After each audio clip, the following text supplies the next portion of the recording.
कल न महाजन साहब ने ऐसा उम्मीद बांधी थी कि कल इतना आनंद आएगा और न शायद आप किसी को हुई, लेकिन आनंद बढ़ता ही चला गया और वो बहुत ऊंचाई पर पहुंच गया। चलिए, जिसने जैसा आनंद लिया बहुत अच्छा हुआ। भगवान कृष्ण का रुक्मिणी जी के साथ विधिवत पाणी ग्रहण संस्कार हुआ।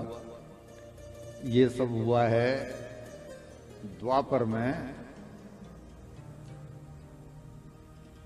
द्वारका में आकर अब उनके अपने महलों में।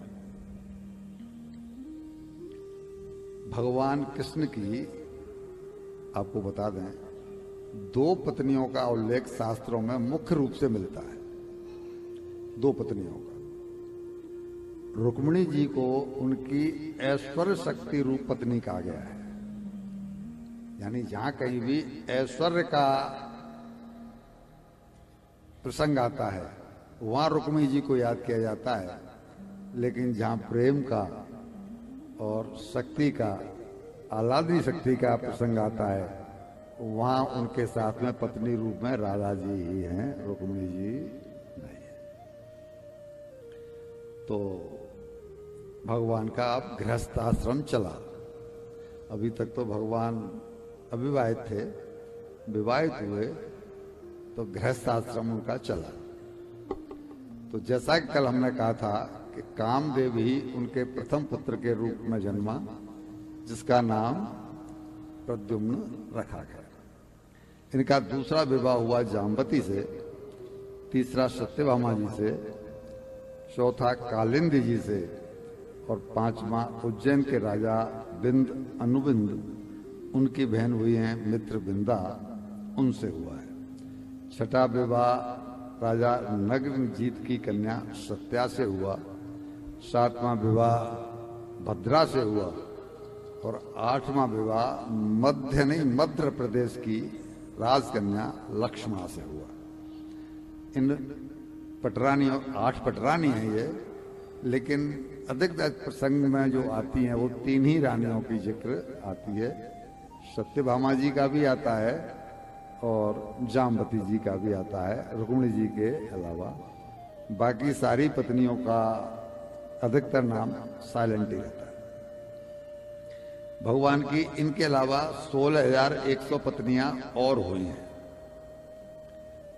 तत्र राजन कान्या नाम 60 सहस्राधिकायुतम भौमा हितानाम विक्रम्य राजभ्यो ददृश्य हरे। भगवान उन्हें भौमासुर नामक जो दैत्य है उसको मारकर उसकी जेल से छुड़ा कर लाए, और जब छुड़ा लिया तो उन्होंने भगवान से प्रार्थना करी, प्रभु हम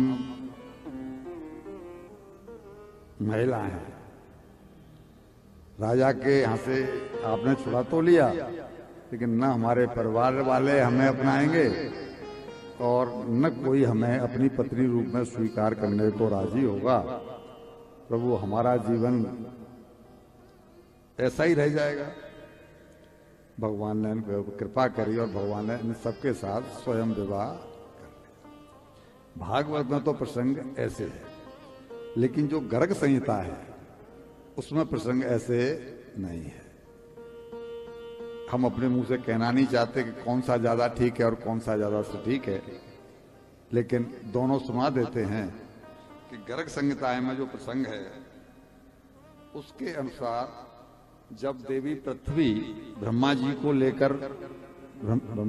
लेकर भगवान के पास गई हैं और बताया है कि ऐसे ऐसे मेरे ऊपर दैत्यों का भार बहुत बढ़ गया है, आप अवतार लेकर के उसको हरण करें, तब भगवान ने कहा है कि ठीक है, मैं अवतार लूंगा, मेरी 8 पटरानियां होंगी, लेकिन मेरी 16,100 रानियां और होंगी।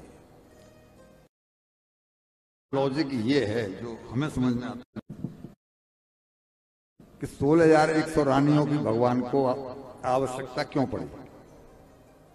तो भगवान को रानियों की आवश्यकता नहीं थी, हुआ ये था उन्होंने कहा कि अब तक मेरे जितने भी जन्म हुए, मैंने जितने भी मैंने अवतार लिए, भगवान के अवतार असंख्य हैं।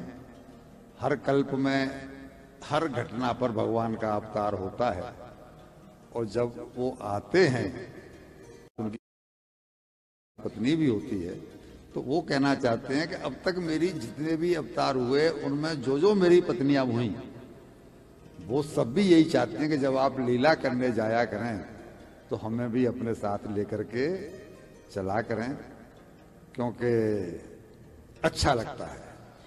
तब भगवान ने उन्हें कहा था कि ठीक है, मैं अब की बार जो अवतार लूंगा उसमें सभी तुम एक जगह इकट्ठी हो जाओगी, ऐसी भूमिका बनाऊंगा कि सब तुम एक जगह इकट्ठी हो जाओ और मैं वहां से तुम्हें मुक्त करा करके तुम्हारे साथ विवाह करूंगा।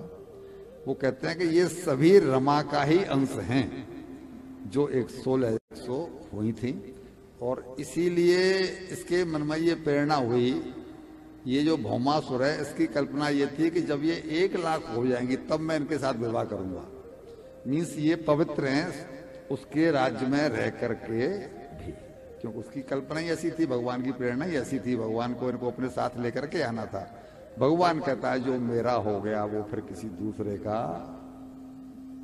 जो पत्नी मेरी हो गई वो तो फिर भक्त के लिए भी वो यही कहते हैं, जो मेरा हो गया फिर वो दूसरे का नहीं हो सकता, और अगर दूसरे का हो जाता है इट मीन्स वो मेरा नहीं। भगवान के यहाँ खुला खेल है, खुला कहना है। तो वो जो 16,001 हमें ये ज्यादा रुचता है, क्योंकि इसमें लॉजिक नजर आता है कि 16,100 एक साथ इकट्ठी क्यों हुई। भौमासुर दुष्ट राजा है, और जब उसने एक एक कन्या का अपहरण करके अपने यहाँ बंदी बनाया होगा, तो कोई धर्मात्मा तो है नहीं जो उस दिन का इंतजार करता। पापी आदमी तो अपने पाप का परिचय देता ही है। तो ये ज्यादा सटीक लगता है कि उन्होंने उनको एक जगह इकट्ठा कराया, प्रेरणा उसको दी, वो इकट्ठी हुई, और भगवान ने फिर सबको ला करके द्वारका में और विधिवत विवाह किया, और सबके लिए अलग अलग महल बनवाए। और भगवान 16,108 रूप लेकर के ही हर रानी के साथ में है। ये प्रसंग इसमें है, लेकिन समय की कमी के कारण हम लोग नहीं सुना पाते। एक बार नारद जी गए, उन्होंने परीक्षा ली और भगवान हर रानी के महल में उनको दिखाई पड़े हैं। तो 16,108 रूप लेकर के ही भगवान सबके साथ रहते हैं, महल भी सबके अलग अलग है। एक दिन भगवान अपनी सुधर्मा